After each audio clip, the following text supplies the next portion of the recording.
Let me ask you something. Why is it that governments lie? Bankers lie.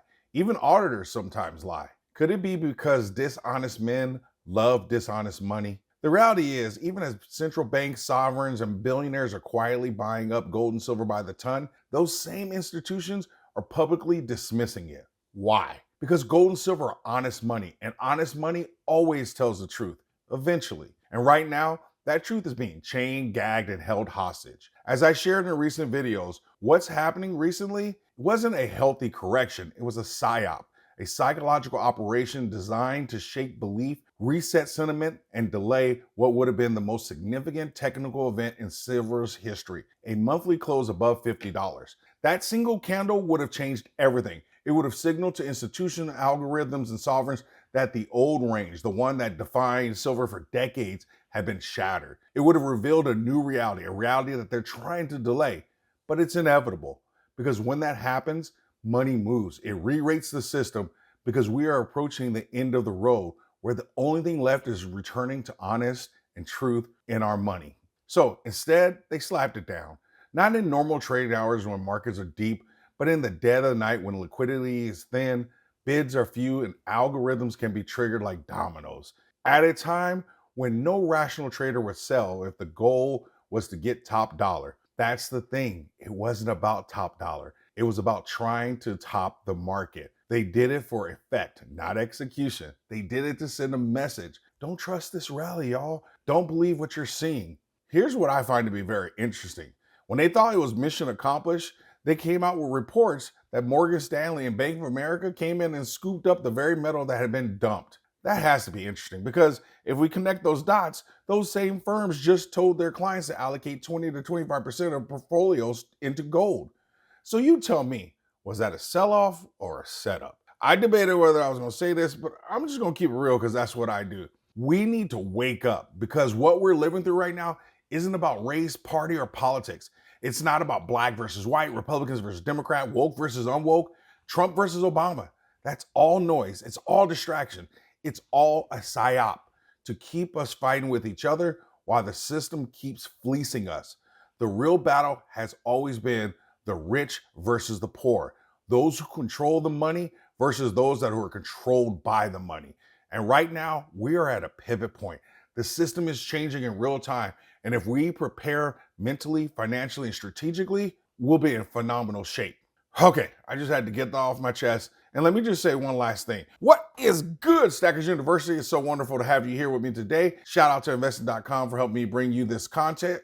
Click on the link in the description to invest in your education and get an extra 15% off the pro subscription. While you're there, you will also see a link to a pre-order for my new book, Beginner's Guide to Growing Wealth and Investing, which will be released on Monday. I am incredibly proud of this book. And if you really want to learn how to build true wealth, this is the book that you start with. This is the first place for you to start your loved one that you want to help them get started, that they need the spark. This is that book for them. All right, enough with the ads, and let's get into why this smackdown of silver is so important to those that control the markets and the wealth. Because a confirmed monthly close above $50 would have triggered at least three dominoes. Algorithm momentum funds would have started buying silver exposure automatically. Mainstream financial media coverage would have started with the silver breakout. And average investors, the everyday folks, would have started flooding in, validating everything we've been saying for years. And that would have exposed the ugly truth that the US dollar is losing trust, the debt spiral is unsustained,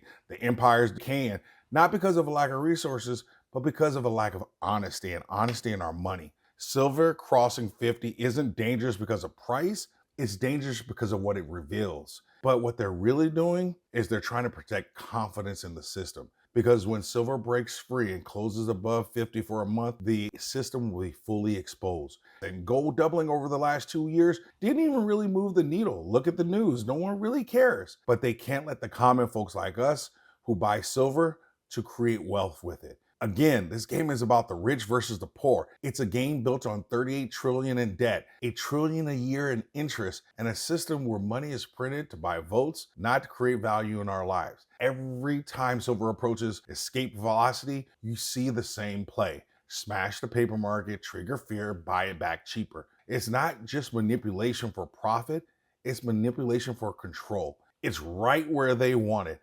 Volatile enough to look dangerous, but contained enough to keep the public asleep. They know the average investor equates volatility with risk. But for us at Stackers University, we have to know better. We know that every time they hit it, physical demand spikes, deliveries increase, inventories fall, and backwardation reappears. They're bleeding ounces to maintain the optics. And those of us with diamond hands will be rewarded. We understand that their actions aren't really control, they're desperation in disguise. And during times like these, this is when we really have to focus on what matters. Gold is honest money, silver is honest money, and that's why dishonest men fear them. The government, they're going to lie, and they're going to continue to lie, and bankers are going to fabricate, and some auditors are going to sign off on cookbooks. But gold and silver, they just don't care. They just sit there silently measuring the lies. Our gold and our silver don't react to the noise because they are the truest signals we have, and they reveal the consequences of the behavior of dishonest men and what those men engage in. And that's why we stack, to separate and disconnect our futures from their failures. This means we first must recognize that we are living in a hostage situation and we can't play their game. From there, we have to focus our attention on growing wealth and investing. Yes, that was a shameless book plug. But that aside, we need to practice ABC. Always be collecting assets, physical metals, select miners, and yes, even real assets that feed the same wealth cycle: energy, oil, agriculture, land. Don't get caught chasing these candles or stressing about these candles. Don't let fear or euphoria rent space in your head. We are playing the long game, and the long game is about being disciplined in every aspect of our financial lives. Do it quietly, do it consistently, do it intentionally. And that's how you win when the system is designed to distract you and keep you poor. So here's the last couple of questions I want to leave you with. In the comments section, if silver is so heavily defended at $50, what does that tell you about its real value? What price does silver go to when they lose control? What are you doing right now to protect your future from dishonest money? Or you can simply put an A plus in the comments if you received any value, love building wealth, or you just want everyone to know that you always stack smarter and never stop learning.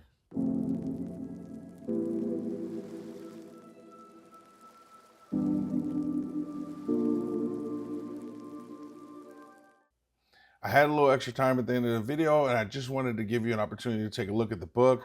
It has truly been a labor of love, and I'll show you the table of contents, and you can just kind of pause and look at those. It comes out this Monday, November the 3rd. It's available on Amazon and a bunch of other different locations. Those links are in the bio.